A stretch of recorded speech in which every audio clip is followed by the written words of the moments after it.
We really became overnight celebrities. They were asking us autograph in the street. It was incredible. We had a full page of the New York Times, two interviews at the Today Show at the NBC, all the magazine newspaper from Japan to US.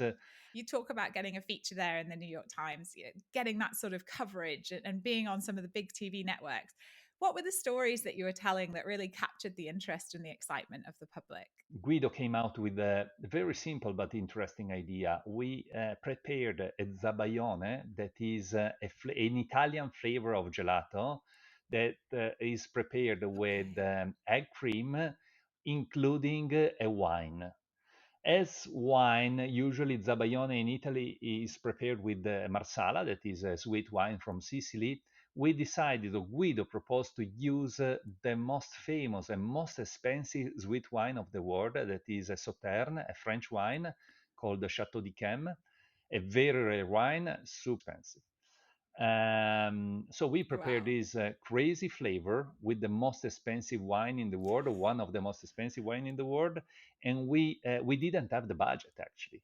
The whole budget for the opening was 5,000 euros. We spent 3,500 euros for buying 6 bottles of wine. We prepared for 500 euros a box, a blue box, Grom color, with inside some samples and the invitation.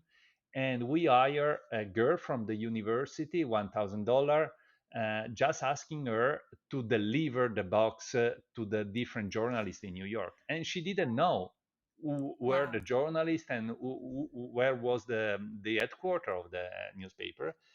And he proposed to use an external agency, but we didn't have the money for the external agency. So we went to a bookstore, we bought all the magazine, all the newspaper, we look at the name of the journalist at the headquarters in New York of the magazine and newspaper, and physically she went there bringing the blue box, and it happened like that. I mean, the most interesting Amazing. return on investment in communication ever, 5,000 euros, and everybody were there listening at our story. At the end, probably the most interesting part was, yeah, the two young crazy Italian guys going to New York for open a real Italian gelato for the New Yorkers.